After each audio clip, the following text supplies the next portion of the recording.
Russia confirms that President Vladimir Putin has agreed to meet with President Trump, possibly within the next 2 weeks. But there are many questions on how Putin can get to Hungary, where the summit is scheduled to take place. NTD's international correspondent Arian Polstar has more.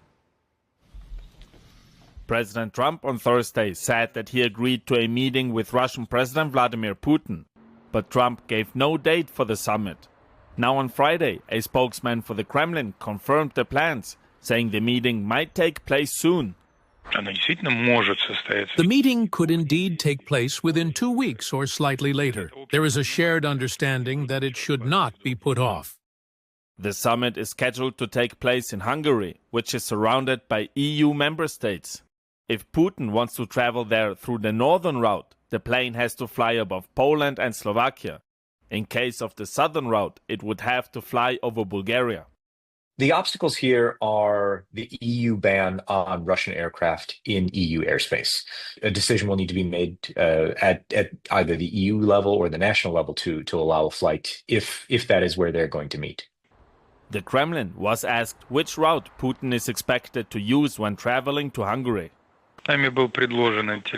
For now, of course, it is not clear.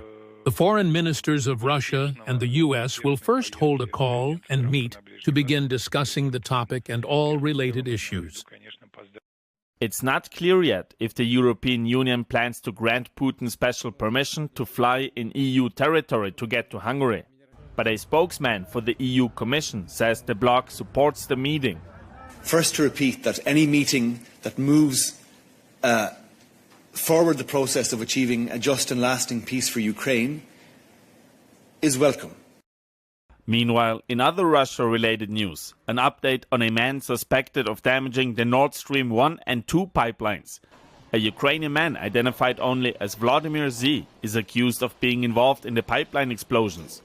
A Polish court has now ruled against handing him over to German authorities, who first issued the arrest warrant against him. Here is the judge explaining the decision. No one operating within the armed forces of Ukraine can be considered a terrorist or a saboteur. By pursuing the goal of defending their homeland by all means possible, they weaken the enemy.